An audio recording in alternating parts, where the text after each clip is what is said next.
Moja kati ya video ambayo inasambaa kwenye mitandao ya kijamii sasa hivi inamuonyesha shabiki mmoja ambaye anaonekana kuwa ni shabiki wa klabu ya Real Madrid akipatiwa msosi wa nguvu kweli kweli, huku upande wa kushoto kukiwa kuna mandazi, katikati ugali na samaki, huku kulia kukiwa kuna boflo na hapo katikati kuna maji. Hiko ambacho nakiona hapo ni kutokana na ahadi ambayo aliitoa kabla mchezo wa UEFA Champions League ambao ulipigwa kati ya Real Madrid na Benfica.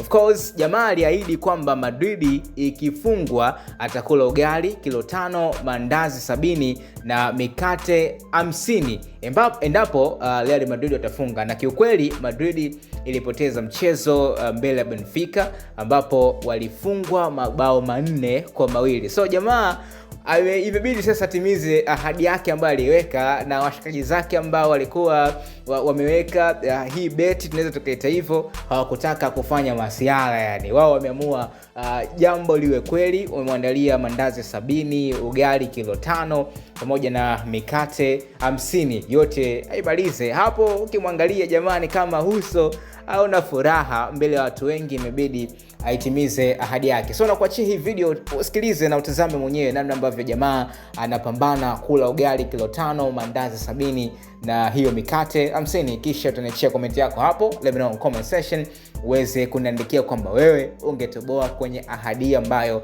aliweka shabiki huyu wa klabu ya Real Madrid.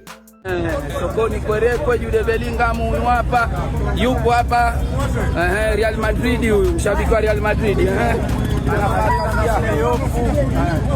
umetoka mtu wa pili mpaka wa 9, kutoka mtu wa pili mpaka wa 9, mtu wa tatu kutoka mtu wa tatu mpaka mtu wa 9.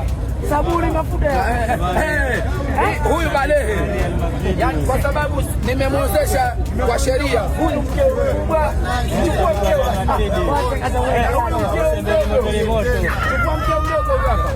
akishindwa huyu mkubwa wa Real Madrid akapigwa chuma 4. Chuma 4 jana kapigwa. Hapa njani baba. Kidogo.